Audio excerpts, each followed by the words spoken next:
00년도에는 얘만 하락했는데 나스닥만 얘네들은 버텼잖아요. 이후에는 같이 흘러내리죠. 네. 이게 뭐냐면 닷컴 버블 밸류에이션 조정이 아니라 이건 뭐냐면 실적이 둔화되는 겁니다. 왜? 경기 침체를 읽은 거거든요. 예. 그래서 제가 말씀드리고 싶은 건 침체가 오면 주가의 호재다. 뭐 그런 건 아닐 수 있습니다. 연준이 금리 인하하면 호재다. 그러지 않을 수도 있습니다.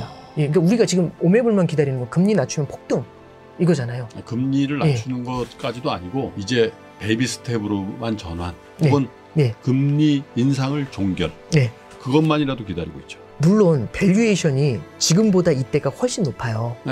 그래서 똑같진 않다라는 거는 저도 전제로 깔고 말씀드리는데 왜 이 과정을 이 길고 재미없는 얘기를 왜 해드렸냐면 추억 팔기 이걸 하고 싶은 게 아니라 실제 어쩌면 우리가 생각하는 그 시나리오들이 틀려나갈 가능성들도 우리가 고민을 해볼 필요가 있는 거죠.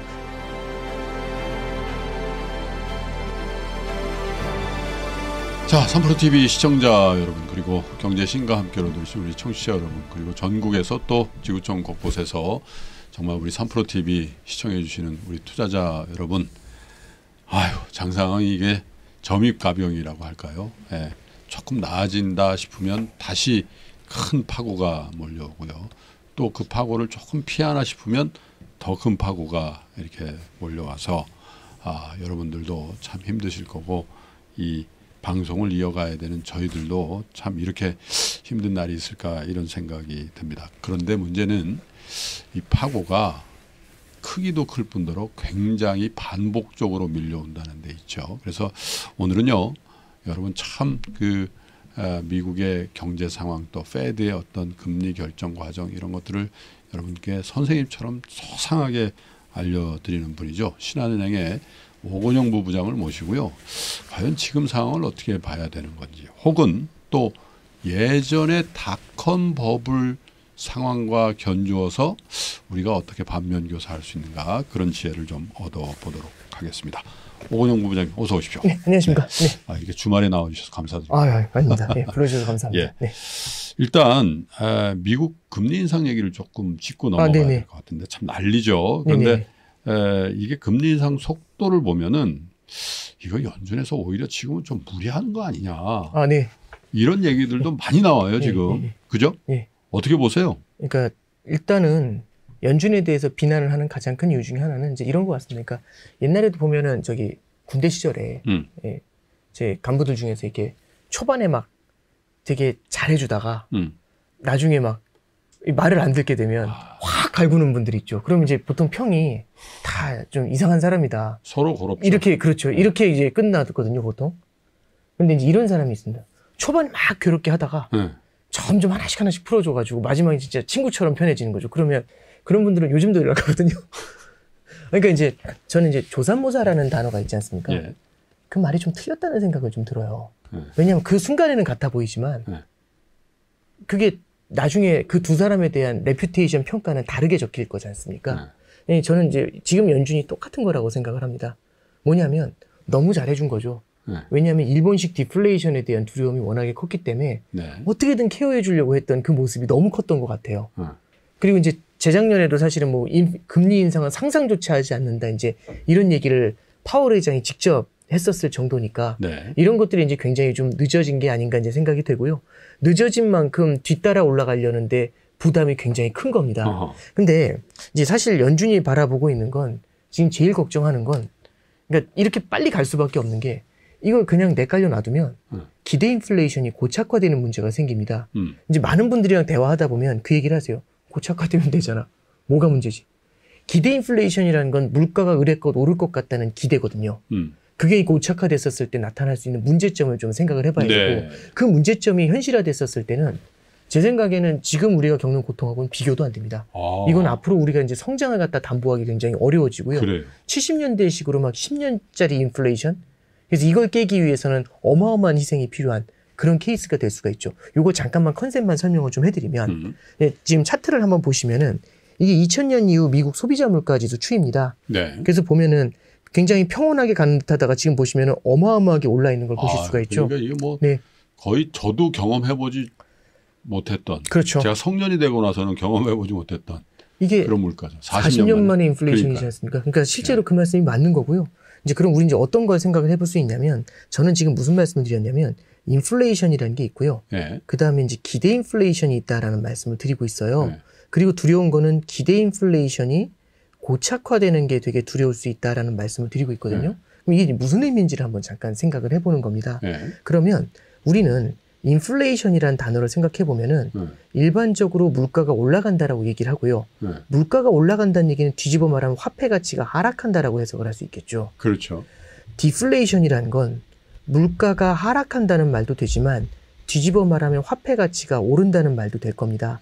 참고로 말씀드리면요. 일본식 디플레이션이 찾아온 이후에 전 세계적으로 물가가 낮은 상황을 굉장히 오랫동안 유지를 합니다. 특히 글로벌 금융위기 이후에. 사람들의 마음속에는 물가가 안 올라오는 기대 디플레이션이라는 게 형성이 됐겠죠. 앞에도 말씀을 해주셨지만 40년 만에 인플레이션이지 않습니까? 네. 40년 만에 인플레이션이라는 얘기는 40년 동안은 우리가 인플레이션을 본 적이 없다는 뜻입니다. 그러면 제가 요즘 이제 길거리를 나가다가 이제 봐요. 어떤 걸 보냐면 실외에서 마스크 풀렸지 않습니까? 그렇죠. 쭉 다니다 보면 그럼 마스크를 안 쓰고 다니는 사람이 얼마나 될까? 10명 중에 9명은 쓰고요. 야, 그 1명은 습관이 안 씁니다. 무섭더군요. 그렇습니다. 그러니까 그게 말씀하신 게 핵심이죠. 습관이죠. 저도 쓰거든요. 네. 왜 그러냐면 저도 마스크 쓰는 거 별로 안 좋아하는데 한번 마스크 쓰는 분들한테 물어보죠. 왜 마스크를 쓰시냐면 코로나 때문에 크진 않을 것 같아요. 일단 저는 코로나에 한번 걸렸었고 사실 그게 크진 않을 것 같고 추워서 이것도 아닌 것 같아요. 한여름에도 쓰는데? 그렇죠. 그냥 익숙해진 거죠. 그렇죠. 안 쓰면 이상한 거죠. 네. 3년 동안 마스크를 쓴 게요. 그걸 벗기 쉽지 않게 만듭니다. 그러면 만약에 40년 동안 썼으면 만약 마스크를 벗는 순간 옷을 벗고 다니는 느낌일 수 있죠. 그렇죠. 그 얘기는 무슨 얘기냐면 네. 40년 동안 인플레이션을 만난 적이 없지 않습니까? 네. 그럼 40년 동안 우리는 디플레이션이나 디스인플레이션 환경에 취해 있었던 거고요. 그 관성에서 벗어나지를 못했던 겁니다. 그럼 이런 일이 벌어지죠. 40년 만에 인플레이션이 찾아오면 40년 만에 멸종된 호랑이를 본 겁니다. 저기 의장님 제가 호랑이를 봤습니다 하면 믿으시겠습니까? 아유 잘못 봤겠지. 그래서 그 인플레이션은 일시적이라고 얘기를 했던 거죠. 그렇죠. 그러면 제가 이제 기대 인플레이션을 말씀드리다 넘어왔는데 기대 디플레이션이라는 게 굉장히 오랫동안 유지가 됐지 않습니까? 그럼 사람들의 마음속에는요. 화폐 가치가 오를 거라는 기대감이 굉장히 오랫동안 유지가 된 겁니다. 그러면 모두가 화폐 가치가 오를 거라고 생각을 해요. 그럼 이런 상황에서는요. 화폐의 공급을 늘려도 화폐 가치가 폭락하지 않습니다. 이게 뭐하고 똑같냐면 이렇게 보시면 돼요. 부동산 있죠. 모두가 부동산 집값은 오를 거라고 생각하고 있습니다. 여기에 신축을 공급하면 보통 교과서에는 신축을 공급하면 떨어지게 돼 있지 않습니까? 그렇죠. 부동산 가격이. 근데 모두가 오를 거라는 기대를 갖고 있어요. 거기에 신축을 공급하잖아요. 오히려 집값이 와 신축이다 하면서 신축이 오르고 구축이 키 맞추기를 해버리죠. 그렇죠. 이런 일이 벌어요. 그 작년 재작년에 봤던 그림이지 않습니까? 네. 그러면 화폐도 똑같습니다. 모두가 화폐 가치가 오를 거라는 기대 디플레이션에 대한 기대감이 크잖아요. 그럼 화폐를 뿌려도 화폐의 공급을 확 늘려도 큰 문제가 없습니다. 화폐의 공급을 늘린다는 거 우리는 뭐라고 하냐면 금리 인하라고 하죠. 내지는 양적 완화 QE라고 합니다. 그럼 양적 완화라거나 금리를 인하를 해도요. 기대 디플레이션이 클 때에는 돈을 뿌려도 큰 문제가 없습니다. 그래서 글로벌 금융위기 이후에는 실물 경제가 둔화되거나 금융시장이 흔들릴 때마다 뭘 했냐면 돈을 어마어마하게 뿌려줬죠. 돈을 어마어마하게 뿌려줬죠. 그래서 차트를 하나 보시죠. 네. 차트를 하나 보시면 금융위기 이후에 미국의 주요 주가지수 추이입니다. 나스닥하고 S&P를 보시면은요. 그냥 한 줄로 밀어 올리는 걸 보실 수 있죠. 근데 이게 가까이서 보면 멀리서 보면은 와 그냥 우상향이네 하실 수 있지만 가까이서 보면 피멍이 듭니다. 요게 이제 그 유럽 재정위기였고요. 네. 요게 유럽 재정위기 시즌 2였습니다. 아, 이 셌습니다, 이거. 실제 그때 겪은 사람들은 진짜 힘들었습니다. 그리고 요게 뭐냐면 이가 이렇게 쭉쭉 이렇게 들어간 거 같잖아요. 이게 중국 그 외환 위기, 그 리스크, 중국 무너진다 이때입니다. 중국 위안화 위기 그때였죠. 15년, 16년. 그리고 여기 보시면 여기 2018년도에 미국의 금리 인상 조금 무리하게 해가지고 주식시장 망가질 때 그때 차트고요. 요게 멀리서 보면 요게 코로나입니다. 멀리서 보면 뭐 아무것도 없이 이렇게 쭉 우상향한 것 같잖아요. 마디마디마다 어떤 일이 벌어지냐면 여기서 돈 풀고 여기서 돈 풀고 여기서 금리 인상을 멈추고 여기서 금리 인하를 해주고 여기서 어마어마한 돈을 풀어줬죠. 코로나 때는. 이렇게 해가지고 떨어질만 하면 밀어 올리고 떨어질만 하면 밀어 올리고 떨어질만 하고 밀어 올리고 이렇게 가능했던 겁니다. 돈을 풀어도 화폐 가치가 안 떨어지는 거대한 인플레이션이 안 왔잖아요. 왜냐하면 디플레이션, 화폐 가치가 오를 거라는 기대가 컸기 때문에 이럴 때는요. 화폐의 공급을 늘리는 전체를 써도 크게 부담이 없었던 겁니다. 그럼 이제 우리는 어떤 걸 배웠냐면 떨어질 때마다 오르고 떨어질 때마다 돈 뿌리니까 오르고 떨어지면 돈 뿌리니까 오르고 이렇게 되잖아요. 이거를 몇 차례 반복하면 이거하고 똑같죠. 2, 4, 6, 8, 그 다음에 뭐가 나올까요? 10 이렇게 외치는 거하고 똑같죠. 그러면 이거지 않습니까? 그렇죠. 이거 우리는 어려운 말로 뭐라고 하냐면 바이 더 딥이라고 합니다. 네. 밀리면 사라. 존버의 정신은 가장 훌륭한 지금까지 것이다. 저게 성공한 거죠. 근데 그 작년까지는. 기저에는 그렇죠. 그 기저에는 뭐가 있냐면 기대 디플레이션입니다. 화폐 가치가 오를 거라는 기대감. 이 기대감이 있기 때문에 유동성 공급을 크게 늘려도 큰 문제가 없었던 거죠. 근데 저는 지금 무슨 말씀드리고 있냐면 이 얘기입니다. 만약에 이 기대 디플레이션 대신에 기대 인플레이션이 생기면 어떻게 될까요? 인플레이션은 물가를 올린다는 말도 되지만 화폐 가치를 떨어뜨린다는 말도 됩니다. 화폐 가치가 하락할 거라는 기대가 커지는 거죠. 네. 그럼 이렇게 보는 거하고 똑같습니다. 지금 여기 계시는 모든 분들이 다 부동산 가격이 떨어질 것 같아요. 여기다 신축을 갖다 있는 대로 뿌리면 네. 그럼 무너져 내리겠죠. 네. 화폐 가치가 떨어질 거라는 기대 인플레이션이 생겼을 때 여기다 대고 금리 인하하잖아요. 여기다 대고 양적 완화하잖아요. 그럼 화폐 가치가 폭락하면서 인플레이션이 훨씬 더 그렇죠. 심각해지겠죠. 네. 그걸 어디서 봤냐면 네. 최근에도 봤죠. 영국. 보셨죠. 파운드화 가치가 떨어질 것 참혹하더군요. 같은데 거기다 네. 대고서 감세하면서 돈 뿌리겠다고 하니까 파운드화가 85년 이후에 최저치로 내려가잖아요. 어떻게 그 사람들은 그런 네. 생각을 못 했을까요? 우리도 그러면 안 된다고 생각하는데. 40년 동안 본 적이 없지 않습니까? 마스크를 쓰고 있었어. 신화 속에 있는 괴물이잖아요. 인플레이션은. 네. 여태까지는 그렇게 했던 게 먹혔지 않습니까? 프레임이 바뀐 것 수인 것. 그러면 이 무슨 말씀 드리는 거냐면 기대 인플레이션으로 바뀌어 버리게 되면 이제는 양적 완화, 금리 인하 이런 것들을 할 수가 없습니다. 그럼 한번 생각해 보죠. 이번 위기를 거칩니다. 그러면 어쨌든 이번 위기를 잘 넘어갔는데 이후에는 위기가 한 번도 안 찾아올까요? 찾아오겠죠. 그럴 때마다 시장이 이렇게 흔들리는 모습이 나타날 수 있지 않습니까? 시장이 흔들리는 모습이 나타날 때마다 뭘 해줘야 되냐면 이렇게 주저앉을 때 여기다 쿠션을 대줘야 됩니다. 돈을 뿌려주는 쿠션을 대줘야 충격이 이렇게 주저앉지 않고 요렇게 버퍼를 대줄 수가 있는 거잖아요. 근데 버퍼를 대주는 순간 물가가 팍팍 튑니다. 기대 인플레이션이 생기면 네. 그러면 경기 부양을 해줄 수가 없습니다. 앞으로 경기가 더 안 좋아질 수도 있고 글로벌 성장세가 더 약해질 수도 있는데 거기에 앞으로 경기 부양도 할 수 없다면 네. 그러면 이 리스크는 훨씬 더 커지는 거 아닐까요? 그렇죠. 그래서 한국은행 이창용 총재 코멘트가 저는 네. 되게 중요한 코멘트였다고 보는데요. 취임할 때 당시에 이제 그런 질문을 해요. 기자들이. 매파냐 비둘기파냐 이제 이 질문이 들어간 거죠. 그래서 거기에 대해서 뭐라고 얘기를 하시냐면 이렇게 합니다. 단기적으로는 물가 대응을 위한 매파적 성향을 드러냈지만 고령화 등을 고려할 때 장기적으로는 비둘기파가 되고 싶다. 그러니까 단기로는 매파고요. 중장기적으로는 비둘기파입니다. 왜냐하면 우리나라 중장기적으로 보죠. 노령화 사회 찾아올 거지 않습니까? 그럼 지금보다 성장률이 더 둔화될 수 있겠죠. 더 연약해지게 되면 보다 많은 케어가 필요할 거지 않습니까? 그럼 그만큼 유동성 공급을 늘려줘야 됩니다. 근데 만약 기대 인플레이션이 들어와 있으면 그렇죠. 유동성 공급을 해줄 수 없죠. 네. 그럼 그냥 주저앉아 버리는 거죠. 그래서 단기로는 매파를 만들어가지고 네. 이 인플레이션에 대한 기대가 이게 고질병이 되는 걸 네. 발본 세곤해 버려야죠. 그래서요. 당장의 성장을 보면 우리가 바라보는 당장의 성장을 보면 금리 인상을 하면 안 되잖아요.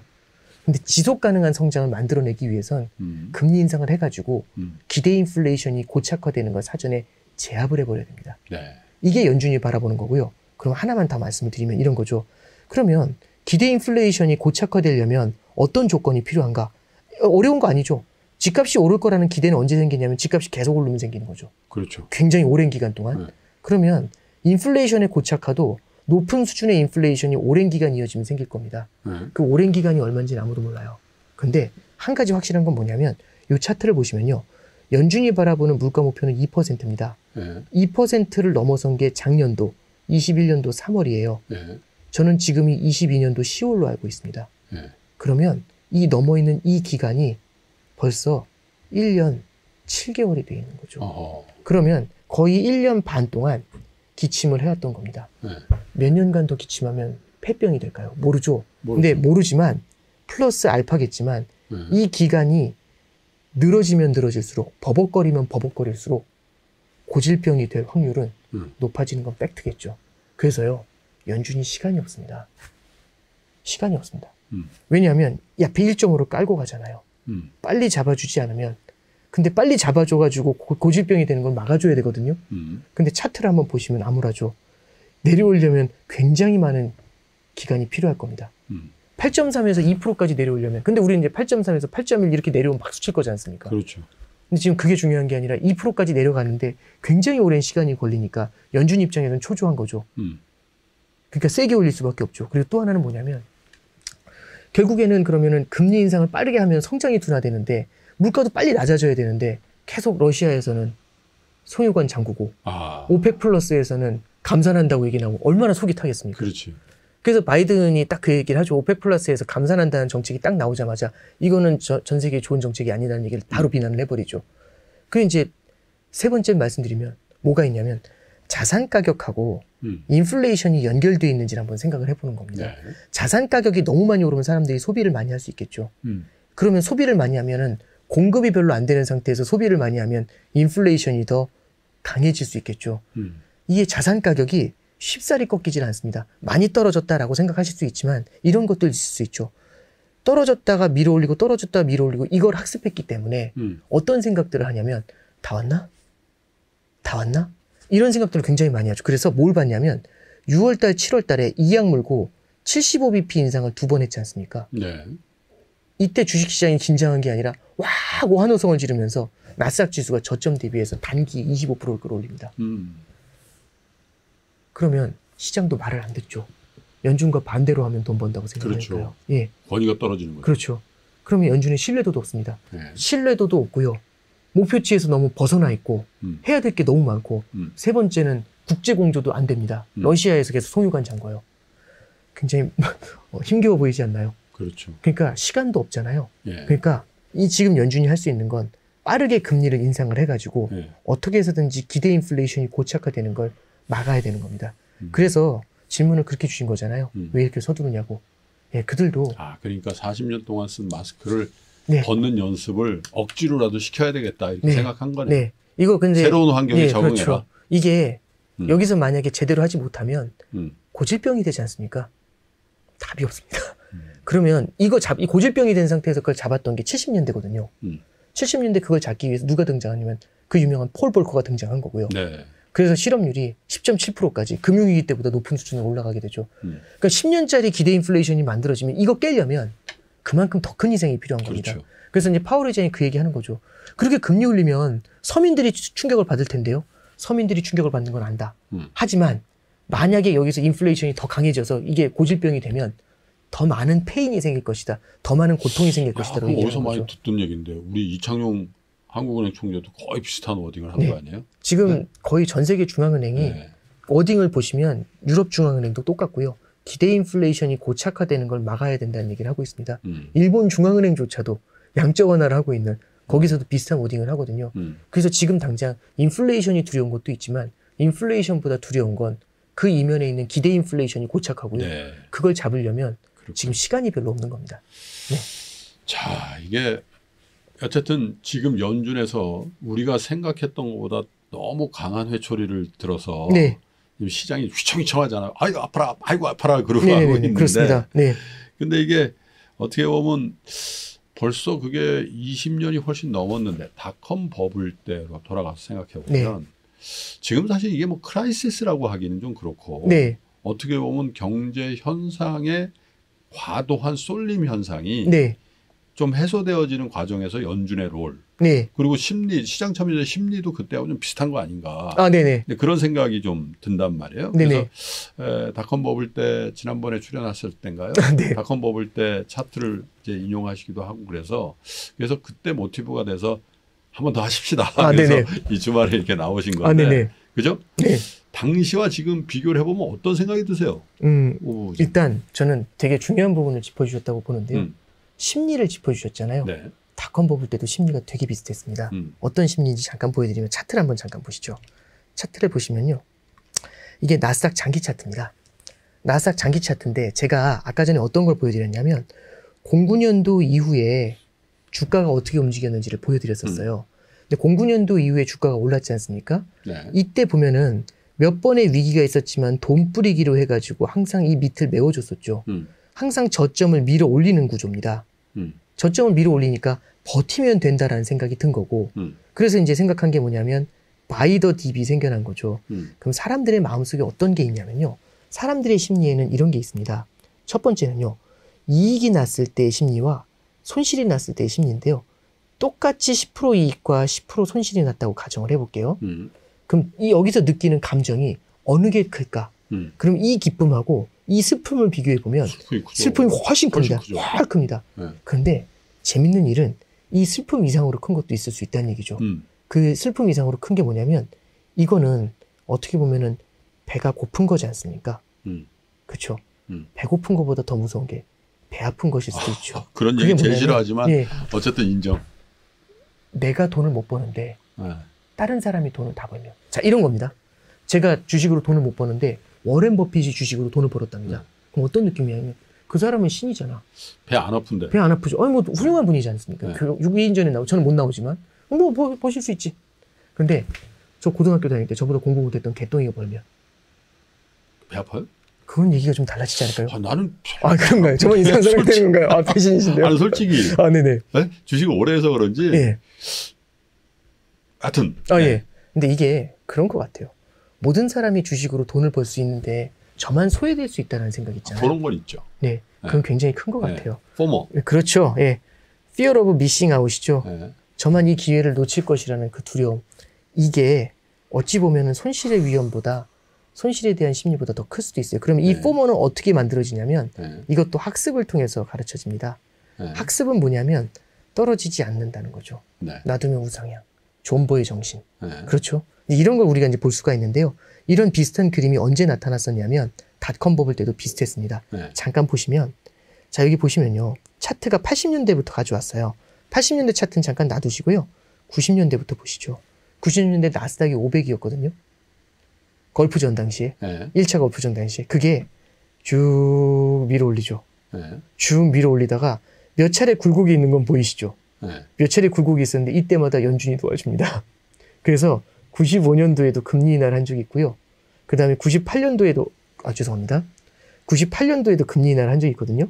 이게 컸습니다.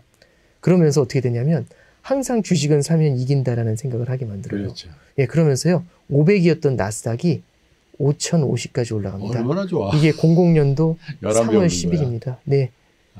그러면 이 00년도 3월 10일에는 어떤 생각을 했을까요? 우주까지 갈 것 같지 않았을까요? 저거 만 간다고 그랬지. 예. 만 간다고 했었죠. 그리고 이때 당시에 기술주는 그래서 이제 무슨 얘기를 했냐면 지금의 주가 상승은 뉴 이코노미라고 했습니다. 지구의 반대편을 연결하는 생산성. 인터넷이 들어오니까 생산성에 혁명이 생기는 거지 않습니까? 그래서 생산성 혁명 때문에 물가가 안 오른다는 기대감이 굉장히 컸어요. 왜냐하면 똑같은 노동력을 투입을 해도 똑같은 임금으로 투입을 해도 더 많은 제품을 만들 수 있으면 싼 가격의 제품을 공급해도 되지 않습니까? 그럼 자동차 같은 것도 굉장히 이제 싼 가격에 그러니까 더 좋아지는 자동차지만 가격이 오르지 않은 상태에서 공급을 할 수 있죠. 자동차의 생산성이 좋아지면. 그래서 이 뉴 이코노미에 대한 기대가 굉장히 컸고요. 그러면서 주식이 떨어지지 않고 10년 내내 올라갑니다. 그럼 사람들의 마음속에 어떤 생각이 들었을까요? 지금 사야 된다. 그리고 참 아이러니한 게 뭐냐면 99년도에 99년도 하반기부터 연준이 기준금리 인상을 시작하거든요. 그때부터 나스닥 주가가 폭등을 합니다. 그래서 이렇게 서요. 수직으로. 와, 이걸 바라보면 금리 인상이 두려울까요? 그래서 혹시 가격 논리가 다 나왔지. 금리 인상할 때도 올라고, 그렇죠. 안 올려도 오르고. 그래서 이제 그런 논리도 있었지 않습니까? 첫 번째 금리 인상 때까지만 힘들고 나머지는 다 오르고. 금리 인상은 호재고. 그렇죠. 금리 인하도 호재고. 그러면 호재가 아닌 건 없는 거죠. 왜냐하면 10년의 관성이 보여주는 거지 않습니까? 이러면 어떤 악재도 주식시장이 호재가 되는 거죠. 예, 그러니까 그때하고 이 학습이 똑같이 된 거죠. 그러면 여기서도 모두가 주식을 사야 된다라는 생각을 하게 될 겁니다. 그러니까 뭐냐면 2, 4, 6, 8, 10 이렇게 가다가 이제 20, 30 이렇게 하면서 2씩 늘어난 거죠. 98 거기까지 왔습니다. 그 다음에 뭘까요? 다 100이라고 동시에 외칠 거지 않습니까? 예, 그런 게 이제 이런 꼭대기에 이제 오게 되는 그런 상황이었다라고 이제 우리가 해석을 해볼 수가 있겠죠. 그래서 나스닥.com 버블 당시를 한번 잠깐 생각을 해보면 그때 당시에도 이런 투자 심리가 과열돼 있었다. 이제 이런 건 좀 생각해 볼 수 있고요. 다만 이제 지금하고는 좀 다른 부분들이 분명히 있죠. 예, 그때는 좀 말도 안 되는 기업들이 주식으로 말도 안 되는 기업의 주가가 너무 많이 올랐다. 이제 이런 생각들도 있을 겁니다. 그래서 제가 이제 이 오해하고 이게 닷컴 버블에 대해서 얘기를 하면 항상 이제 어떤 얘기로 바로 일축이 돼버려 한 문장으로 사라집니다. 그때는 돈도 못 버는 기업들의 주가가 올라가서 그게 깨진 거니까 지금하고 비교하지 마. 끝. 그럼 더 이상 할 말이 없어지죠. 왜냐하면 이게 들을 필요가 없다고 생각을 하니까요. 왜냐하면 지금은 실체가 있고 돈을 버는 기업들에 대한 얘기지 않습니까? 실제 애플 돈 잘 벌죠. 그렇죠. 예, 그죠. 그러면 닷컴 버블하고 지금은 다르다. 근데 저는 지금이 같다는 말씀 드리고 싶은 게 아니라 이때 우리가 좀 배워야 될 것들이 뭐가 있었을까. 저는 배워야 될 것들이 상당히 많다라고 생각을 해요. 그래서 거기에 대한 말씀을 좀 하나하나 좀 드려보려고 합니다. 잠깐 보시면요. 일단 이 생각부터 해보죠. 그러면 닷컴 버블은 의미가 없다. 왜? 말도 안 되는 기업의 주가가 올랐다 떨어진 거니까. 그래서 이제 잠깐 보시면 이게 98년도 1월 달을 갖다가 100으로 치환한 다음에 다우존스, 나스닥, S&P 주가 지수를 갖다가 적어 놓은 겁니다. 그 흐름을 갖다가 이제 여기다 이제 그려 놓은 거예요. 보면 100으로 놓고 똑같은 수익률로 한번 비교를 해봤더니 나스닥이 어마어마하게 올라가죠. 거의 100에서 3배가 넘게 올랐지 않습니까? 근데 S&P하고 다우 같은 경우는 많이 안 올랐습니다. 근데 깨질 때 보면 와 깨지죠. 봐라. 돈 못 버는 기업들이 주가가 엄청 올랐다가 깨진 거잖아. 이 얘기가 되는 거죠. 그런데 잠깐 보시면 요 고점으로 한번 잠깐 보죠. 네. 요걸 보면은 요 하락폭도 이게 150, 160이거든요. 요게 100이잖아요. 요 하락폭도 만만해 보이진 않지 않나요? 그렇죠. 저 정도. 예. 물론 이거하고는 다르지만 그러면 다우존스 지수는요. 진짜 전통의 강호 30개를 모아놓은 지수잖아요. S&P 500 지수도 다우존스만큼의 좀 올드한 이미지는 아니지만 그래도 대기업들 500개를 모아놓은 거잖아요. 나스닥하고는 다르지. 예, S&P 500 기업을 놓고서 돈도 못 버는 기업들의 주가가 올랐다. 이렇게 평가하기는 상당히 어렵죠. 그렇죠. 2000년도에도 그렇게 평가하기는 쉽지는 않았을 겁니다. 그래서 조금만 더 가져와서 옆에 보는 거죠. 이번에는 2000년도 1월 1일 날을 100으로 치환해서 그래프를 그려봤습니다. 네. 그렇게 해서 그려봤더니 나스닥 지수입니다. 빨간색이 나스닥이거든요. 올랐다가 어마어마하게 하락하죠. 네. 그죠? 거의 이제 보면 한 25 이렇게 떨어집니다. 고점 대비 하락폭은 78%에 달했습니다. 그리고 기간을 잠깐 보시면 2000년도 1월 1일 날 100으로 시작했던 게 그해 3월 9일 날 고점에 122 정도까지 올라요. 이때도 더 올랐거든요, 주가가. 그런 다음에 이제 빵 하고 깨지기 시작을 한 거죠. 네. 그런데 나스닥이 떨어질 때 다우하고 S&P는 거의 안 빠져요. 언제까지? 2000년도 말까지. 안 빠져요. 그렇지 않습니까? 거의 비슷하지 않습니까? 그런데 2001년 들어와가지고는 나스닥이 더 빠지죠. 네. 근데 흐르죠, 같이.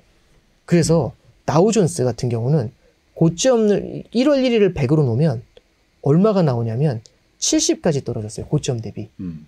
30% 깨진 거죠. 그렇죠. S&P 같은 경우는 40% 정도 깨졌습니다. 그래서 여기에 관련된 기사를 하나 보여드리면 00년도 3월 10일 날 주가가 탑을 기록했지 않습니까? 나스닥 지수가. 그래서 03년도 3월 9일 날 모 언론사에서 기술주 붕괴 3년 그 역사는 이제 이런 이제 기사를 냅니다. 아, 요땐 이제 취업 준비할 때인데. 아, 그랬대요? 예, 03년도입니다. 03년도에? 예, 군대 제대 얼마 안 남기고. 03년도에 채권팀장 할 텐데. 아, 그러셨나요? 그때 채권 참 금리 내려갈 때였죠. 아, 재밌었죠. 예. 잠깐 한번 보시면은 그때 기사 하나 정리해서 말씀드릴게요. 잠깐만 읽어보겠습니다. 고통은 기술주들만의 것은 아니었다. 그냥 바로 그 답이 나오죠. 과도한 기술주가 깨진 게 닷컴 버블 때 그게 아니었다는 얘기죠. 30개 블루칩으로 구성된 다우존스 지수는 11,722.98로 사상 최고치를 기록한 후 현재까지 34% 하락했다. 2003년까지요. 500대 대형주로 이루어진 S&P 500 지수는 1,527.46이 최고점이었으며 하락률은 46%다. 그러나 어딘지 모르다던 바닥은 지난해 10월 모습을 드러낸 듯하다. 요거 중요합니다. 02년도 10월 9일이 바닥이었습니다. 네. 그리고 이따 말씀드리겠지만 02년도 10월 9일의 분위기는 어땠을까요? 오늘이 바닥이다 이랬을까요? 2년 7개월 동안 떨어졌거든요. 그때 타이틀이 뭐였냐면 신저점의 일상화 이런 기사가 뜹니다. 그러니까 심리죠. 저는 그렇게 생각을 합니다. 그러면서 이제 뭐라고 얘기하냐면 이렇게 나오죠. 나스닥 지수는 지난 10월 9일 고점 대비 78% 떨어진 1114.11까지 물러선 후 7일 현재 조금 반등한 상황이다. 17% 반등했다. 이렇게 얘기 나오죠. 근데 그 밑으로 보시면 다만 이게 저점이라고 보기에는 이것이 추세 반전의 시작인지 아직 확실치 않다. 이렇게 얘기하고 있죠. 2년 7개월간의 하락을 대바닥을 지나고 있을 때도 이게 추세 반전인지 확실치 않다라는 그런 형태의 센티멘트가 만들어지고 있는 걸 좀 보실 수가 있죠. 그래서 첫 번째는 이제 우리가 이제 그 생각을 하는 겁니다. 닷컴 버블에 대해서 한번 잠깐 보자고. 아유, 그거는 지금하고 다르니까 볼 필요 없어. 라고 할 때 그게 아니란 얘기죠. 뭔가 그냥 과도한 기술주만의 하락이 아니라 네. 우리가 좀 지켜볼 부분이 분명히 있다라는 걸 우리가 체크하고 갈 필요가 있다라는 게 일단 1번이다라고 보시면 될 것 같습니다. 네. 그러면 그 뒷부분을 조금 더 이어가도록 하겠습니다. 이게 닷컴 버블의 시작을 좀 볼 필요가 있는데요. 어떻게 해서 닷컴 버블이 시작하게 되는지를 한번 잠깐 말씀을 좀 드려볼게요. 이게 닷컴 버블이 이게 이런 점에서 좀 지금하고 굉장히 비슷해요. 잠깐 이제 보시면 닷컴 버블의 시작 말씀드리기 전에 요거 하나만 좀 짚고 지나갈게요. 어떤 면이 조금 비슷하냐면 첫 번째는 이런 겁니다. 그 빅스 지수라는 게 있죠.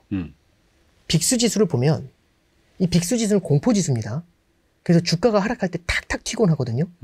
근데 요번에 하락장입니다. 요게 지금 차트예요.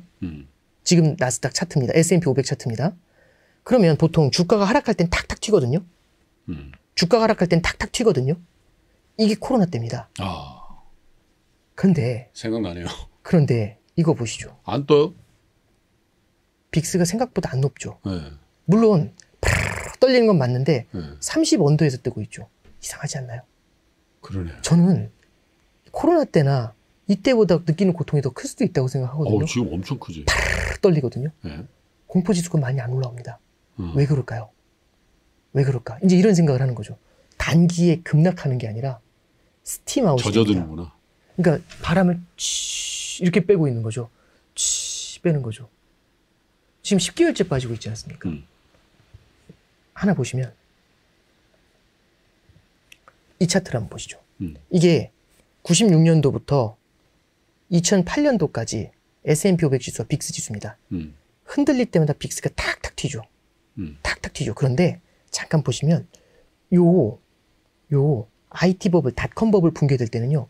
빅스 지수가 많이 안 튀었어요. 여기 크게 튄 건 뭐지? 요게 9.11 테러입니다. 9.11 테러가 그 기간에 들어가 있어서 그때 빅스 지수가 한번 튀고 단기에 급락한 게 있어서 그러지 않고는 전체적으로 그 이전의 쇼크에 비해서는 빅스 지수가 낮은 레벨을 유지해줘요. 하락폭이 막 몇십 프로씩 나왔는데도 이게 뭘 얘기하는 거냐면 슬슬 빠졌다는 겁니다. 셀링 클라이맥스가 있었던 게 아니라 살살살살 이렇게 빠졌다는 거죠. 그럼 어떻게 되냐면 심리가 무너집니다. 지쳐버리죠. 그 긴 시간의 터널 속에서. 그럼 어떤 생각이 드냐면 아까 말씀드렸잖아요. 포모에 대한 기대. 그 포모에 대한 기대가 말라버리겠죠. 예, 그렇게 흔들리는 겁니다. 그래서 이 닷컴 버블 당시에도 이렇게 계속해서 조금씩 빠지니까 시장이 지쳐버린 거. 2년 7개월 동안 뺐습니다. 2년 7개월 동안 뺐습니다. 그러니까 지금 그렇다라는 말씀을 드리고 싶은 게 아니라. 자꾸 그럴 것 같아서. 네, 그러니까 그때하고는 분명히 다른 면이 있죠. 그런데 이제 하나 말씀드리고 싶은 거는 실제로 우리가 닷컴 버블 때를 한번 되새겨보자라고 말씀드리는 이유는 이런 것들도 가능성이 낮지만 시나리오 중에 하나로 좀 바라볼 필요가 있는 거지 않습니까? 우리가 위기의 역사를 갖다가 얘기할 때 닷컴 버블이 빠집니다, 보통. 전 위기의 역사 중에서 빠지죠. 예, 위기라고 하질 않거든요. 그냥 주가가 많이 하락했다고 하고. 그렇죠. 버블이 붕괴됐다라는 정도지. 그리고 실제로 보시면 이런 거죠. 차트 하나 보여드리면 이게 미국 실업률의 장기 추이입니다. 미국 실업률 장기 추이를 보시면 이 회색 선 있죠. 이 회색이 경기 침체를 얘기합니다. 보시면 이 회색은 두껍죠. 이 회색은 되게 얇죠. 이게 코로나입니다. 잠깐 지나갔죠. 이 두꺼운 회색은 뭐냐면 금융위기입니다. 침체가 길었죠. 이 회색을 잠깐 보실래요? 이 회색. 이 회색은 뭐냐면 이게 01년도 3월부터 01년도 말까지 있었던 아주 짧은 기간에 닷컴 버블 기간에 나 찾아왔었던 그 유명한 마일드한 경기 침체입니다. 지금 마일드한 경기 침체 얘기하잖아요. 그럴 수 있다라고. 기술적 경기 침체. 그렇죠. 기술적 뭐 이제 이런 얘기를 하고 있지 않습니까? 이때 그런 경기 침체가 찾아왔었던 거죠. 그래서 이런 부분들도 우리가 같이 좀 볼 필요가 있고요. 실업률이 굉장히 낮죠. 비슷하지 않나요? 네, 이런 부분들을 한번 같이 좀 바라볼 필요가 있다는 겁니다. 그리고 하나 더 말씀드리면요. 그 닷컴 버블 당시를 한번 돌아보면 그때가 99년도, 2000년도입니다. 이때의 역사를 하나 말씀드리면 95년도에 멕시코가 파산했어요.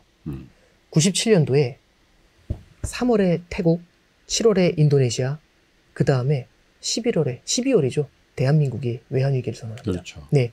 그 다음에 98년도 8월에 러시아가 모라토리움을 선언했고요. 99년도에 브라질하고 아르헨티나가 무너졌습니다. 그리고 지금 신흥국은 완전히 다 박살이 난 상태잖아요. 여기에 그러면은 유로존은 어떠냐? 유로존 통합한다는 얘기 나와 있었고 이때 당시 독일 통일 때문에 독일병이라는 말이 유행을 했습니다. 그렇지. 예, EU가 살아나지 못했어요. 그래서 유로화가 엄청 약했습니다. EU에 힘이 없으니까. 그리고 하나 더 말씀드리면 그러면 일본은 버블 붕괴에서 거의 끝자락을 타고 있었죠. 버블이 90년도에 터졌으니까. 그래서 일본 디폴트 난다 뭐 이런 얘기가 막 나오고 이럴 때 유행할 때입니다. 그럼 중국은 어땠을까요? 뭐 중국 상황이야 뭐 그때는 개방도 제대로 안 돼 있었던 상황이었으니까 그렇지. 중국은 굉장히 취약한 국가 중에 하나로 보였죠. 그래서 홍콩에 외환위기설이 있었습니다. 대만이랑 홍콩에. 예, 그런 얘기가 있었죠. 그러면 잠깐 보시면 이머징이 안 좋다면 신흥국 안 좋잖아요. 유럽 안 좋죠. 일본 안 좋죠. 중국 안 좋죠. 뭐 어디가 좋겠습니까? 전 세계 돈이 미국으로 몰립니다. 왜? 비슷하네, 지금. 미국은 성장이 강하잖아요. 그리고 성장이 강하니까 이 성장을 막기 위해서 금리를 올리고 있지 않습니까? 물가가 올라가는 걸 막기 위해서. 그러면 미국에 투자하면 성장의 과실도 따먹을 수 있고 높은 금리도 받을 수 있습니다. 어디로 가겠습니까? 전 세계 자금이 미국 자산으로 올라가겠죠. 그래서 미국의 나스닥 주식을 사야죠. 신경제지 않습니까? 지구의 반대편을 연결해주는. 그럼 어떻게 사야 되냐면 원화를 팔고 달러를 사서 그 나라 주식을 사야 됩니다. 그럼 달러가 어떻게 될까요? 달러가 초강세를 보이죠. 지금 달러 초강세고요. 요걸 옆으로 연결을 하잖아요. 비슷하네. 예. 이때보다 지금보다 달러 인덱스가 더 높았습니다. 그 이전으로 가면 80년대가 나옵니다. 이게 폴볼 컷입니다. 미국 금리가 20%까지 올랐을 때 이걸로 물가 잡은 겁니다. 달러 초강세로 말려버린 겁니다. 그냥 물가를. 예.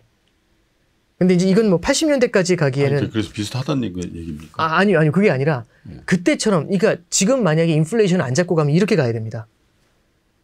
10년짜리 인플레이션이 오면 이렇게 가서 잡아야 되는 거죠.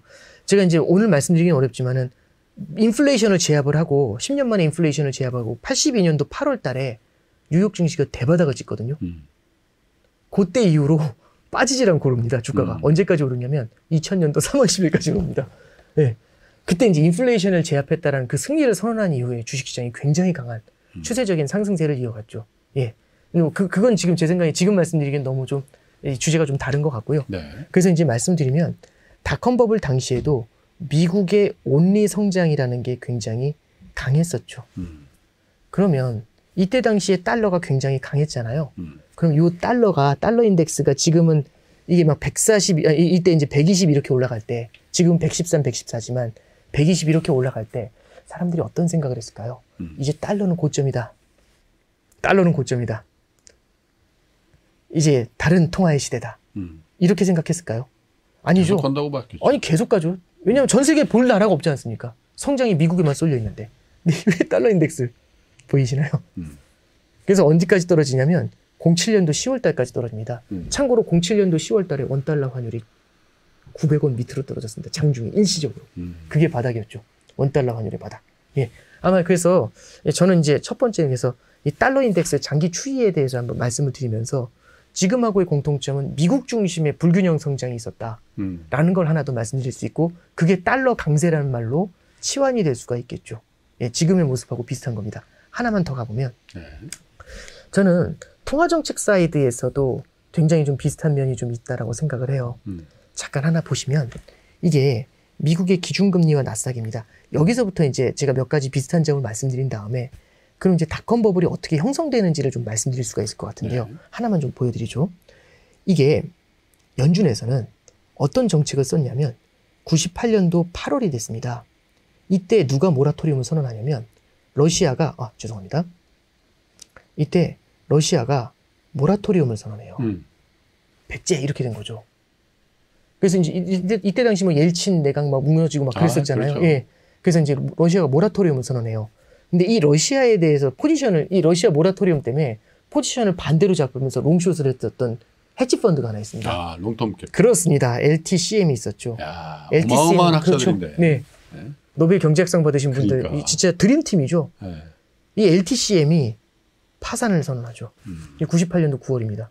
LTCM이 파산을 선언하니까 미국 금융시장에 굉장히 큰 충격을 주죠. 그랬더니 이제 서로가 이제 리먼 브러더스 같은 케이스죠. 서로가 서로를 믿을 수가 없지 않습니까? 그러면 이제 하루만 돈 좀 빌려주시면, 뭐 신뢰도 돼 있는데 하루짜리 돈이야 빌려줄 수 있는데 그것도 못 빌려주는 거죠. 그럼 시중에 돈이 마르는 돈 경색이 일어나게 됩니다. 그래서 이럴 땐 누가 나서줘야 되냐면 골키퍼가 튀어나와야죠. 서로가 서로를 믿지 못해서 손실이 날 것 같아서 돈을 안 빌려줄 때 배부자가 사라진 거지 않습니까? 그 상태에서 골키퍼가 튀어나와야 됩니다. 누군가 돈을 빌려줘야지 흑자 기업이 계속 돈을 돌릴 수가 있잖아요. 아니면 흑자 기업까지 다 망하지 않습니까? 그럼 누가 나서야 되냐면 최종 대부자가 나서야 됩니다. 그게 연준이죠. 그래서 이때 당시 그린스펀이 나서가지고, 이때 연준 의장입니다. 그린스펀이 나가서가지고 금리 인하를 해줍니다. 네. 유동성 공급을 늘려줬죠. 그랬더니 와, 미국 경제는 튼실했어요. 근데 러시아 사태로 인해서 미국 경제에 타격이 온 거지 않습니까? 그래서 미국 경제는 튼실한 상태지만 돈을 뿌려준 겁니다. 네. 그러니까 경제 자체가 튼튼한데 금융시장도 튼튼한 상태에서 일시적으로 그런 충격이 오니까 돈을 더 뿌려줬지 않습니까? 그러면 불이 난 데다 기름을 뿌린 거죠. 그렇지. 그랬더니 우와 하면서 나스닥이 이제 오르기 시작을 하는 겁니다. 난리가 났죠. 근데 이게 뭐하고 똑같냐면 95년도에도 네. 멕시코가 파산했거든요. 데킬라. 네. 데킬라 위기가 왔죠. 그걸 전후해가지고 미국에서도 94년도에 금리를 세게 올린 적이 있어요. 네. 그 이후에 보험적 금리 인하라는 걸 해준 적이 있습니다. 그래서 금리 인하를 해줘가지고 시장이 무너지는 걸 받쳐줬죠. 그러면서 이제 사실 닷컴 버블이 사실 95년도부터 시작이 됐다라고 하는 거고요. 시장이 흔들릴 때마다 밑에서 대준다.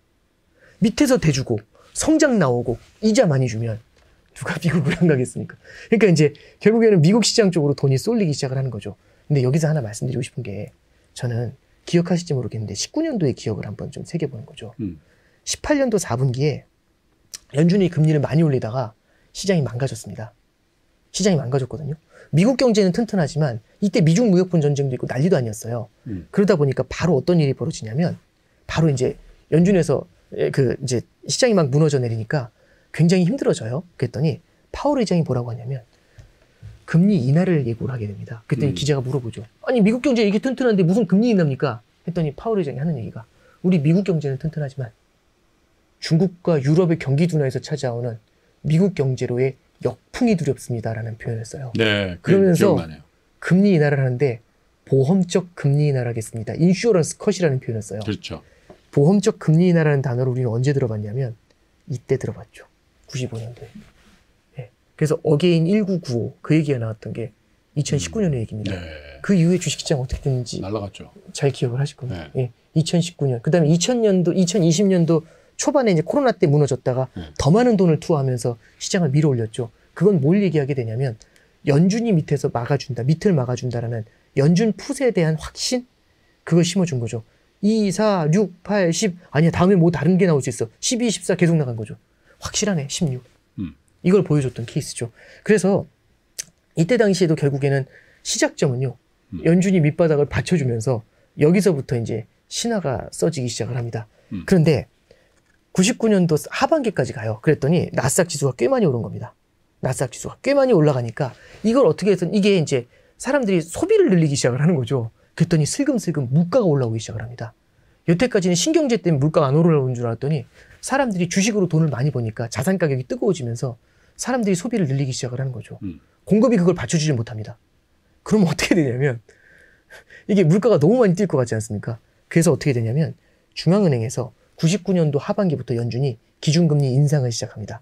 그래서 4.75%였던 기준금리를 6.5%, 00년도 5월 16일 날 6.5%까지 인상을 하게 되는데 그게 이 인상 사이클이에요. 네. 근데 자, 기준금리 인상이 시작이 됩니다. 주가가 어떻게 되죠? 초반에 좀 꺾이죠. 근데 그 다음에 어떻게 되죠? 와, 수직으로서지 않나요? 첫 번째는 지금 인상해서 경기 꺾이면 돈을 더 풀 겁니다. 이게 1번입니다. 두 번째는 생각보다 이때 금리 인상 사이클에서 다우랑 S&P가 많이 안 올라요. 나스닥이 많이 오릅니다. 그러겠죠. 어떤 논리가 있었냐면 금리가 오르면 부채가 많은 기업이 힘들다. 근데 우리 기술주들은 IPO를 통해 자본으로 조달하지 부채하고 상관없다. 금리 올라도 금리 올라도 우리는 충격이 없다. 아니 IPO에서 조달하면 되지 않습니까? 무슨 이자를 내요? 금리 올라라. 그리고 우리가 성장이 더 세다. 금리 올라가는 속도보다. 까짓거 0.25% 올라도 겁 안 난다. 이거죠. 우와 이렇게 밀어옵니다. 야, 좀 비이성적이다 지금 생각해보니까. 그렇죠. 네? 비이성적이죠. 최소한 금리에는 작동했어야지. 그렇죠. 근데 어디 사실, IPO 운운을 해? 예, 그렇죠. 그러니까 이때 당시에 기사에서 저도 명확하게, 그러니까 저도 그래서 이게 그때 이제 숙제 주신 다음에 힘들었어요. 2주 동안. 아니 왜냐하면 닷컴 버블 이게 위기가 아니다 보니까 네. 그 위기를 시스템적으로 분석하는 책들이 많진 않아요. 다 거기에 대한 어떤 에세이 같은 것들이 있는데 그래서 이제 했던 작업이 뭐냐면 99년도부터 2003년도까지 신문 기사를 다 뽑았어요 그때. 그래서 이만큼 뽑아가지고 이제 읽고 난 다음에 거기서 이제 중요한 기사들을 지금 뽑아서 이제 좀 말씀을 좀 몇 가지만 좀 드리고 있는 겁니다. 네. 이게 그때 당시에 그래서 기사를 읽다 보면 또 뭐 어떤 느낌이 있냐면 그때 당시에 심리가 어떻게 변하는지를 좀 볼 수가 있는데 99년 하반기 2000년 초에는요. 분위기가 너무 뜨거웠습니다. 네. 그리고 금리 인상해도 두려울 게 하나도 없다. 그리고 이제 그게 결국엔 어디까지 가냐면 나스닥을 5100까지 밀어 올리게 됩니다. 5050까지. 근데 이제 이게 있죠. 보시면 저 같은 사람들이 제일 많이 하는 실수인데 기침을 막 하잖아요. 그럼 약 좀 줘. 이렇게 되거든요. 그래서 약을 사옵니다. 약을 먹어요. 기침이 사라지나요? 약을 먹는 그 순간? 아니죠. 좀 있어야 되잖아요. 약효가. 그렇죠. 근데 약을 먹었는데 안 나요. 뭐야 이게 저기 나가서 좀 3%에서 얘기해야 되는데 기침하면 안 되잖아요. 그래서 약을 4개를 먹습니다. 어떤 일이 벌어질까요? 머리가 아프죠. 그렇죠. 근데도 안 나요. 근데 그 효과가 언제 오냐면 지금 바로 안 오죠. 내일 아침에 오지 않을까요? 그래서 무슨 얘기냐면 금리 인상의 누적적인 효과는요. 시차를 두고 찾아옵니다. 그 누적적 벌써 여기까지 올라왔어? 그게 실물 경제의 둔화를 가져오게 되거든요. 실물 경제의 소비를 꺾어요. 그랬더니 나스닥이 고점을 찍고서 꺾이기 시작을 하죠. 근데 주가가 꺾이잖아요. 금리가 올라가지고 소비를 둔화시켰는데 주가까지 꺾이니까 어떤 일이 벌어지냐면 사람들이 자산 가격이 떨어지지 않습니까? 자산 가격이 올랐기 때문에 소비를 많이 했었던 사람들이 소비를 못해요. 네. 그럼 어떻게 될까요? 소비가 둔화되면서 경기가 둔화일로로 가게 됩니다. 자, 그런데 여기까지의 말씀을 기사를 보면서 한번 정리를 해볼게요. 어떤 얘기냐면 자, 첫 번째 기사입니다. 2000년도에 그린스펀 의장이 발언한 게 있습니다. 연준 의장이죠. 4월 14일 날은 뭐라고 했냐면 지금 그때 당시 참 오랫동안 보지 못했었던 인플레이션이 등장을 해요. 그래서 왜 인플레이션이냐면 수요가 초과다. 살려는 사람이 너무 많다. 근데 이유를 뭐라고 말을 했냐면 상원 청문회에서 나스닥을 중심으로 증시가 동요하고 있지만 최근에 조금 빠지긴 했거든요. 4월이면 3월달 고점이어서 주식 투자로 돈을 번 소비자들의 수요는 여전히 공급을 뛰어넘는다. 조만간 금리를 더 인상해야 된다. 이 얘기를 합니다. 그러니까 여기서 그린스펀이라든지 FRB가 이때 당시는 FRB라고 했죠. 페드라고 안 하고 페드가 바라봤던 건 뭐냐면 자산 가격의 상승이 소비를 끌어올리면서 인플레이션을 만들어내는 주범 중에 하나다라고 해석을 했던 것 같아요. 여기에 그 얘기가 그대로 나옵니다. 그리고 12월 6일 날 스탠스가 확실히 바뀌는데요. 뭐라고 얘기를 하냐면 이례적으로 주가 급락을 언급해요. 연준 의장이. 물가가 아니라 주가 급락을. 그러면서 미국 경제 성장세가 급격히 둔화할 것 같다.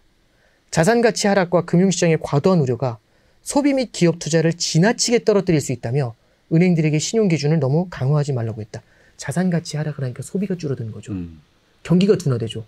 그래서 연준이 어떻게 하냐면 01년도 1월 3일 날 50bp 긴급 금리 인하합니다.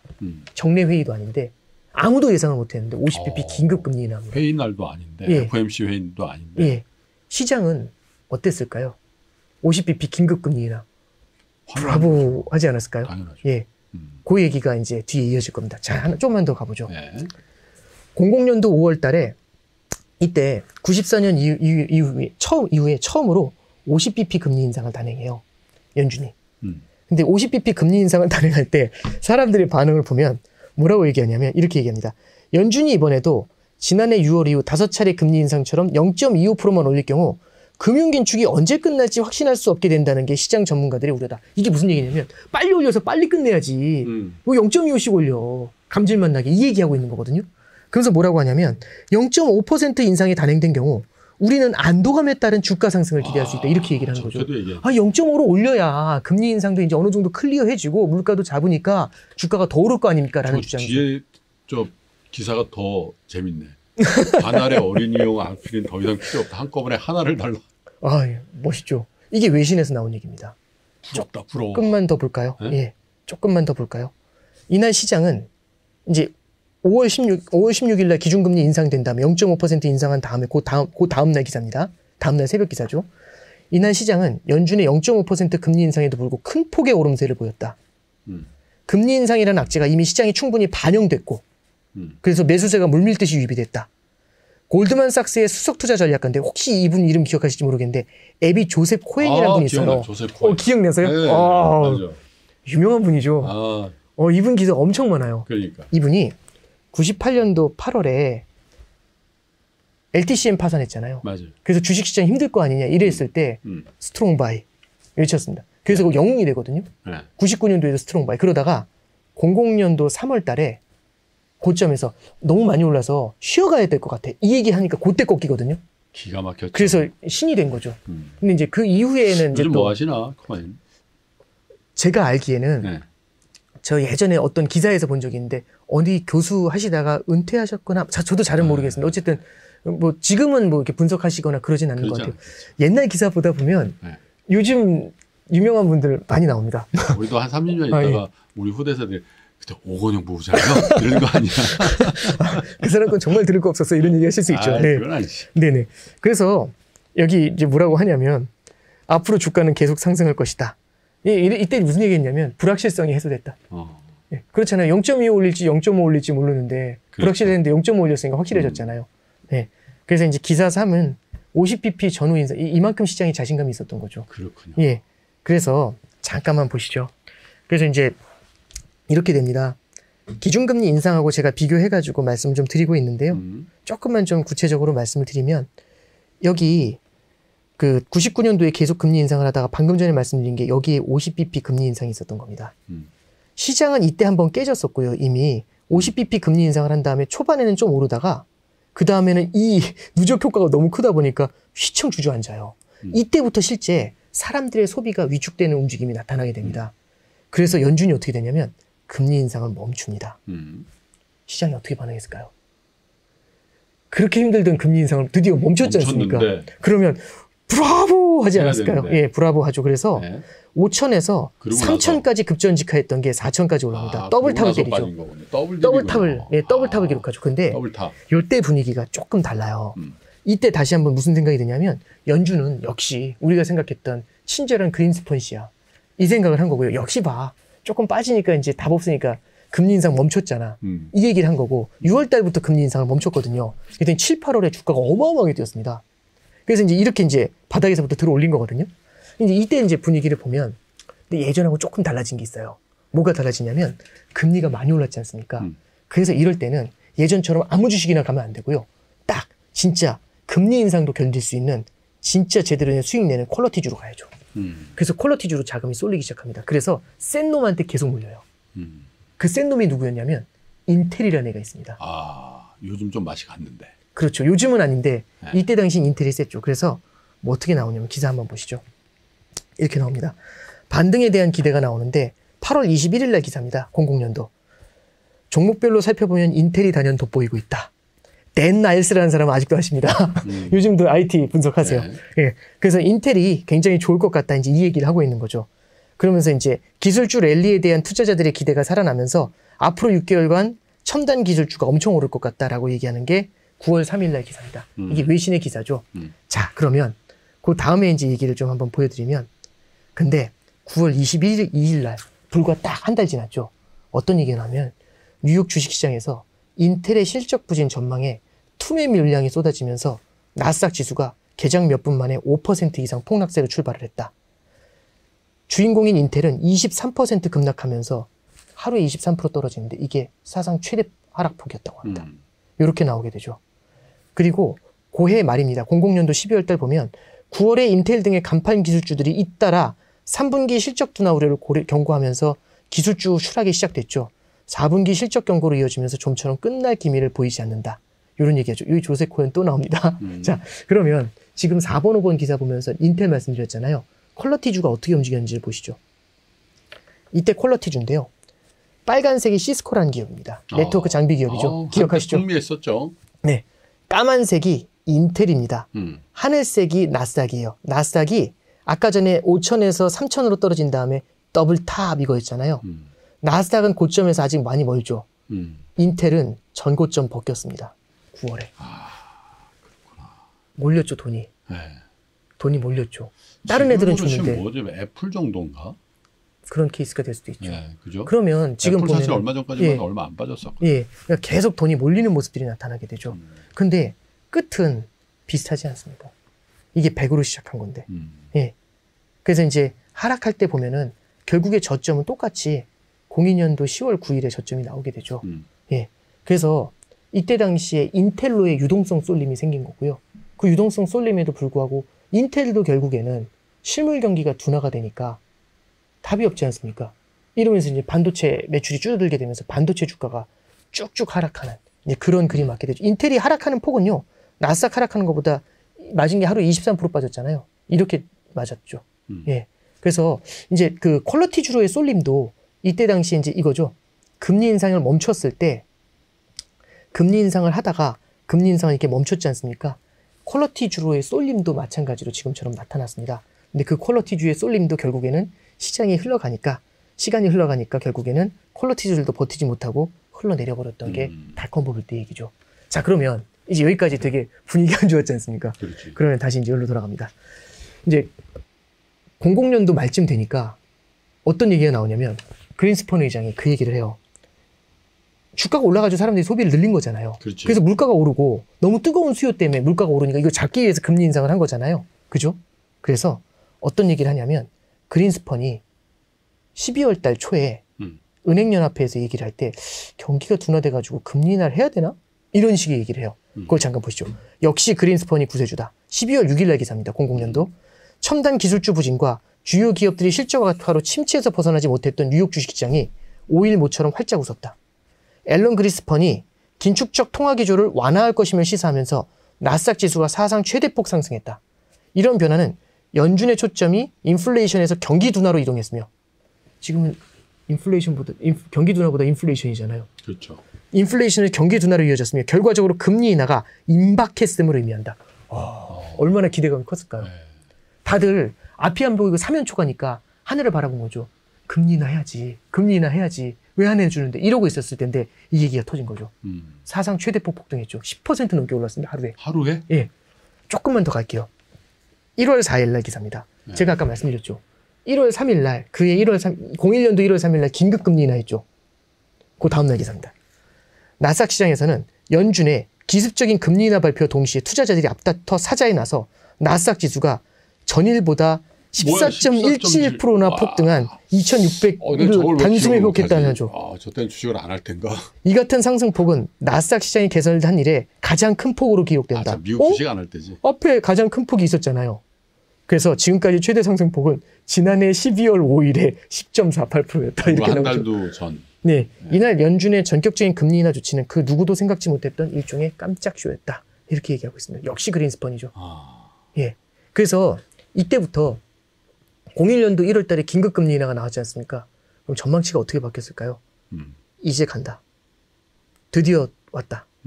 그리고 실제로 1분기 동안에 연준이 기준금리를 3차례 인하합니다. 네. 1월 3일 날 긴급 금리 인하했고요. 1월 정례 회의가 있잖아요. 그때 또 50bp 인하했어요. 그리고 3월 달에 한 번 더 인하하죠. 3차례 기준금리 인하에 나서요. 그래서 1.25%를 금리를 내렸거든요. 그럼 그해 1분기에 주가가 어땠을까요? 올랐어야 되잖아요. 그렇죠. 자, 다음 페이지를 보시죠. 깜짝 금리 인하 그 이후의 흐름. 01년도 4월 1일 날 1분기 마감된 기사입니다. 올 들어 3차례 금리 인하에도 불구하고 1, 4분기 증시가 내리막길을 걸었던 거는 기업의 실적 악화였다. 이렇게 나오죠. 모든 투자 전략가들은 금리 인하 직후 향후 1년간 주가 상승 전망을 내놓았다. 두 번째, 세 번째 금리 인하 때도 마찬가지였다. 도이체방크, 하지만 우리 낙관과 달리 주가는 하락세를 멈추지 않았다고 하는데 에드 야덴이라는 분이 고백을 해요. 어디서 들어오시지 않으셨나요? 야덴이, 요즘 야덴이 그분이에요. 네. 예, 그리고 이제 밑으로 내려보시면 역대 가장 부진한 분기 중에 하나였다. 98년부터 지난해 초까지 쌓은 과잉 투자가 노출된 경과였다. 금리 인하에도 불구하고. 네. 그래서 요걸 제가 차트로 그려드릴게요. 차트로 보여드리면 시장이 뜨겁게 반응을 했었던 건 이때였습니다. 0.5% 인상한 다음에 너무 힘들어했잖아요. 그죠? 그런 다음에 금리가 동결이 되니까 환호하다가 이미 올라와 있는 금리에 대한 누적적인 부담이 큰 거죠. 그러면서 주가가 무너지게 내리기 시작을 한 겁니다. 그리고 이때도 퀄리티주도 무너지기 시작을 한 거고요. 인텔 같은. 그러다가 어떤 일이 벌어지게 된 거냐면 요때입니다. 요때하고 요때인데 요 두 개 뭐냐면 요때 그린스펀이 금리 인하를 시사한 거죠. 12월 5일의 얘기죠. 00년도. 그 다음에 요때가 01년도 1월 3일 날 긴급 금리 인하 했을 때입니다. 나스닥이요. 한 달 만에 25%를 돌렸습니다. 요게 25% 올린 거예요. 한 달 만에. 뜨거웠죠. 그런데 금리를 쫙 잡아내리는데 주가가 같이 다 빠지네. 예, 힘겨워 보이죠. 예. 물론 여기엔 이것도 있어요. 9.11 테러가 있어요. 맞아요. 요게 9.11 테러 때입니다. 아까 빅스 튄 게 이거든요. 네. 그래서 9.11 테러 때문에 금리를 더 인하한 게 있어요. 분명히. 그런데 사실 9.11 테러가 왔을 때는 이미 미국 기준금리가 2.5% 정도, 2.5에서 3 사이에 있었거든요. 그러니까 금리를 꽤 많이 잡아내렸던 겁니다. 근데 금리 인하에도 불구하고 이때 스팀아웃 되면서 충격이 발생한 거잖아요. 바람이 빠르게 빠지기 시작하면 테이프로 붙여도 계속 터지는 거죠. 그러니까 결국에는 바람 빠지는 걸 막지 못하죠. 근데 다만 이런 건 있습니다. 그래서 이때 당시에 이제 금리 인하할 때 다들 뭐라고 얘기했냐면 연준에 맞서지 마라. 연준이 주가 올려준다는데 무슨 소리냐. 이랬는데 연준도 의미 없네. 이렇게 생각을 하거든요. 근데 저는 그게 아니라 이렇게 봐야 된다고 봐요. 쇼크가 온 거거든요, 사실은. 그죠? 쇼크가 찾아와가지고 무너져 내리려고 하는데 연준이 금리 인하로 밑에를 받쳐준 거죠. 그러니까 이렇게 안 가고 이렇게 흐른 거겠죠. 그래서 빅스가 이렇게 유지가 된 거 아닐까요? 예. 그럴 수 있겠네요. 연착륙을 만든 거죠, 사실상. 예. 연준은, 우리는 그렇게 생각 안 하지만 연준은 이렇게 하락한 걸 연착륙이라고 얘기합니다. 버냉키가 그렇게 평가를 해줘요. 2012년에.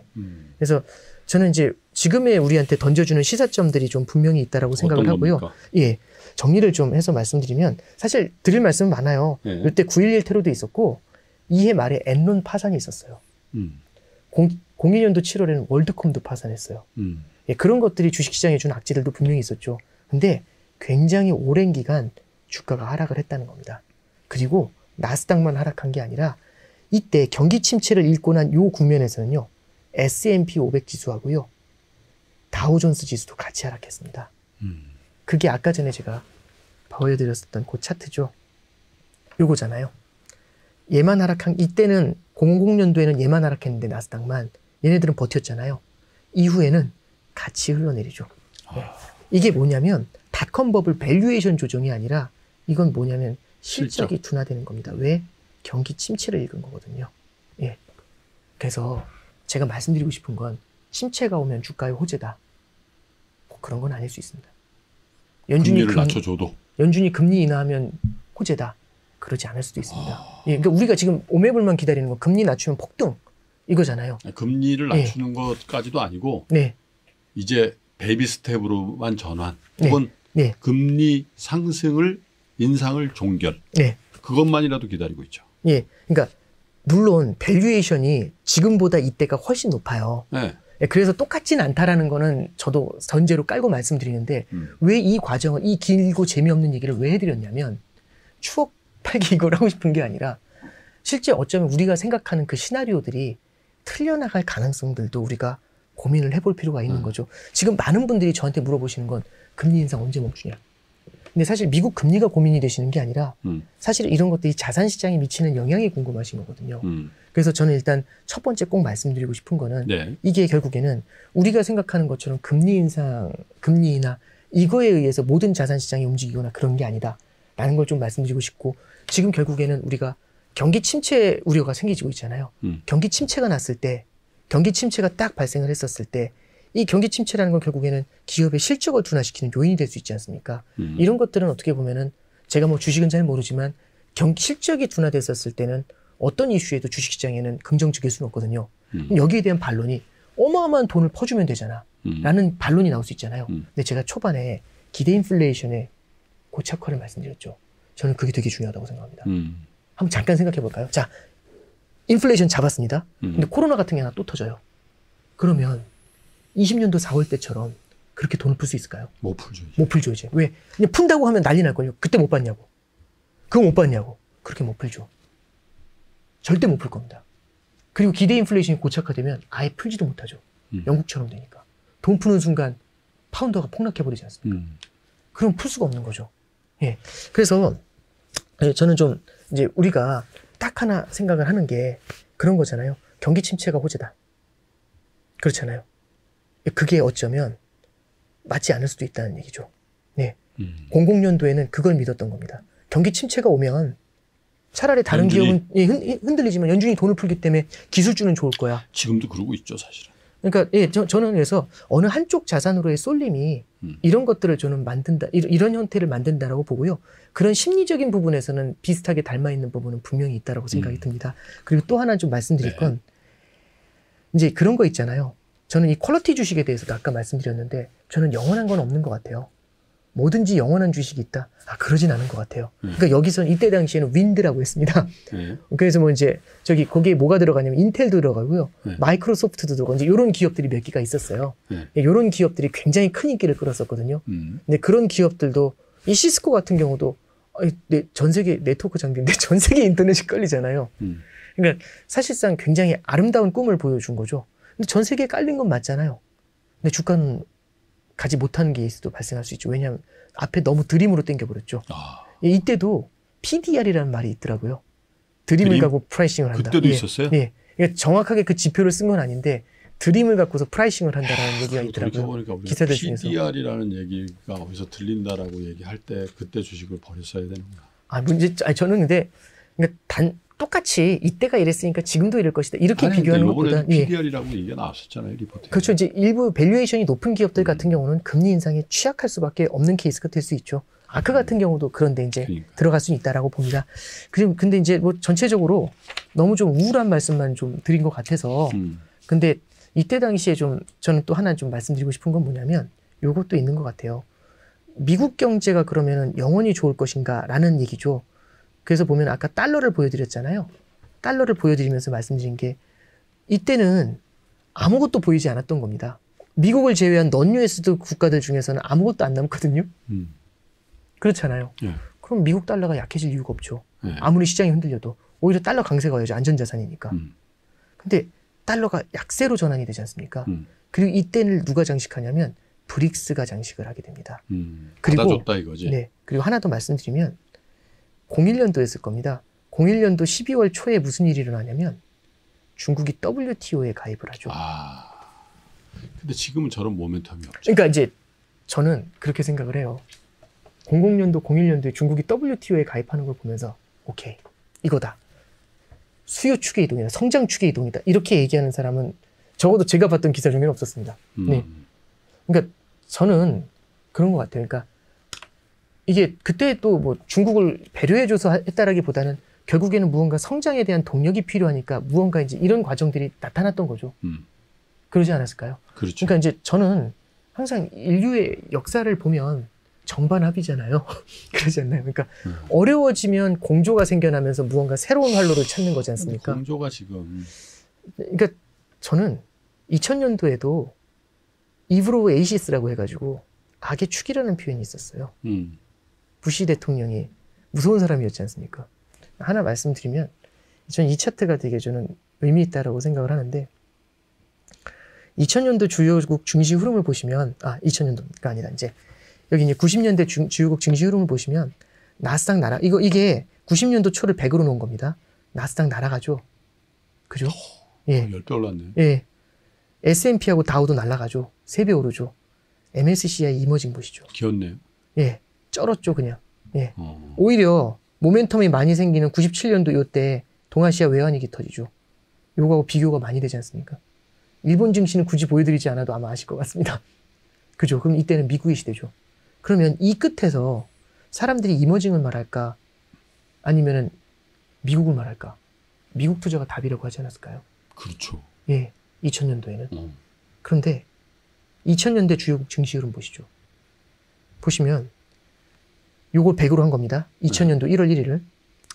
맨 밑에 깔려있는 게 요게 나스닥입니다. 요게 S&P 500이랑 다우고요. 끝 깔려있죠. 그죠? 금융위기 직후. 예, 그렇죠. 보시죠. 이게 MSCI 이머징 지수하고 요 파란색이 코스피입니다. 요때 2000 가잖아요. 03년도에 500이었던 게 2000 가. 그때 주식 보셨으니까 했죠. 아마 기억을 하실 겁니다. 예. SK 글로벌 터지고 막 그럴 때. 그렇죠. 여기 잠깐 보시면 MSCI 이머징인 중국도 들어가죠. 브릭스도. 어마어마한 상승을 보였죠. 이게 2007년도 10월 달에 금융위기 직전의 고점입니다. 어마어마한 발산 아닌가요? 앞에서 보셨던 차트하고 반대로 가지 않나요? 반대로. 예. 이게 아까 말씀드렸죠. 그래서 저도 기억나는 게 저 이제 은행에 2003년에 들어갔어요. 2004년, 5년, 6년, 7년에 거쳐가지고 미국 투자하시는 분은 못 봤습니다. 그때 프레임워크는 간단했죠. 선진국은 이미 다 큰 국가들. 이머징 국가는 앞으로 클 국가들. 앞으로 무럭무럭 성장하는 데 투자하시겠습니까? 다 큰 곳에 투자하시겠습니까? 프레임이 너무 스토리가 너무 직관적이지 않나요? 예. 근데 지금은 어떻죠? 성숙하고 안정적이고 혁신 성장을 하는 미국에 투자하자는 게 포인트지 않습니까? 그렇죠. 굴뚝 경제보다는. 예. 그게 맞나? 그러니까 저는 그래서 영원한 게 없다라는 생각을 하는 거고요. 네. 다음을 보시면 80년대 한번 봤어요. 80년도 1월 1일부터 어떻게 됐나 해서 보면 제일 센 게 넌-US의 니케이입니다. 일본이죠. 일본의 시대죠. 플라자 합의 이후에 일본이 성장의 축을 가져갔지 않습니까? 미국은 이렇게 있었습니다. 하나 더. 2010년대죠. 2010년도 1월 1일을 놓고서 보면 맨 위에 나스닥이 있습니다. 아, 위가 잘렸네요. 이거 더 올려야 되는데. 800까지 올려야 되는데 축이 모자라서 잘렸네요. 그 밑에 S&P 500 있고 다우가 있어요. 이 박스피하고 MSCI 이머징 여기 깔려있죠. 참고로 2011년도 3월에 차화정 버블 때 코스피 지수가 2222였습니다. 장중에. 지금 코스피 지수 2150 정도 하거든요. 10년 되돌렸네. 예. 그러니까 그러면 우리는 어떤 생각을 하냐면 역시 미국이다. 이 생각을 할 수가 있는 거잖아요. 그런데. 근데 저는 그러니까 바뀐다 이게 아니라 너무 그렇게 쏠아가는 거는 되게 리스크가 크다. 우리 이런 이창용 말씀 드리고 싶은 거죠. 총재님 얘기하고 비슷한데. 네? 되게 의미 있는 말씀이죠. 그러니까 그러니까 뭐냐면 이창용 총재님 코멘트는 그거잖아요. 그러니까 지금의 달러 강세가 좀 이례적인 부분이 있다라고 보는 거죠.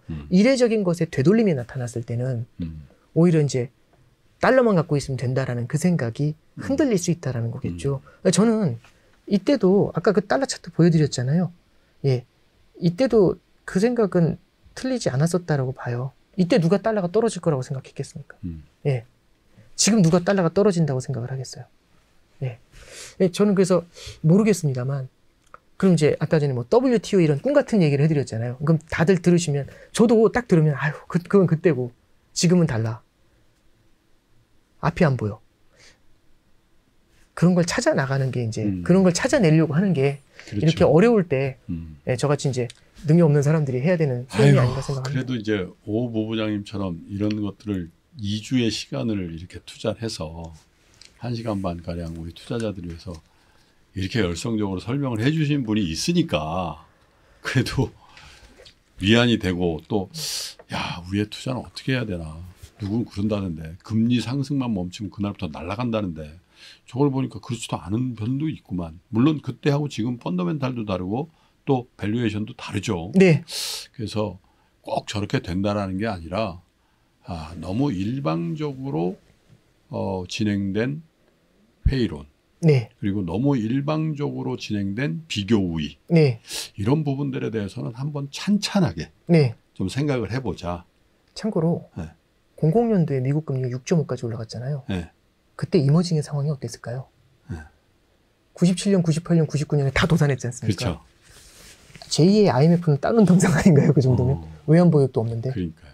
그러니까 어쩌면 지금보다 그때가 더 암울한 부분이 있거든요. 근데 이제 사람은 누구나 자기가 겪고 있는 세상이 제일 힘든 거지 않습니까? 예. 그래서 저는 무조건 긍정이다 부정이다 이런 것들보다도 네. 과거에도 어려운 때가 있었다라는 걸 지금 같은 때 보시면서 여러 가지 교훈들을 한번 찾아보시는 것도 도움이 되시지 않나 그런 생각에서 숙제했습니다. 감사합니다. 네. 자 여러분 일요일 날 아침에 우리 신한은행의 오건영 부부장과의 어떻게 보면 참 일요일 날은 좀 안 어울릴 만한 그런 주제와 또 형식을 가지고 여러분 만나 뵀는데 그만큼 우리가 경험하고 있는 시장의 분위기가 만만치 않기 때문에 저희가 이런 기획도 했고 또 생방송으로 매번 들려드리면서 시간이 너무 짧아서 아쉬웠던 여러분들의 어떤 발행 같은 것도 좀 풀어드리려고 이런 기회를 마련했는데 한번 이 영상을 한번 여러분 한 번 그리고 이해가 안 되시면 두 번, 세 번이라도 한번 돌려보시면서 지금 우리가 어디에 와 있고 또 어떤 방향으로 가고 있고 또 종결은 어떻게 될 건지에 대한 일말의 힌트를 좀 얻어보시는 그런 좋은 기회가 되셨기를 바라보겠습니다. 자, 오 부장님 오늘 주말에 감사합니다. 네, 감사합니다. 네. 자, 저는 다음번 신과 대화로 여러분 다시 찾아뵙겠습니다. 끝까지 시청해주신 여러분 고맙습니다.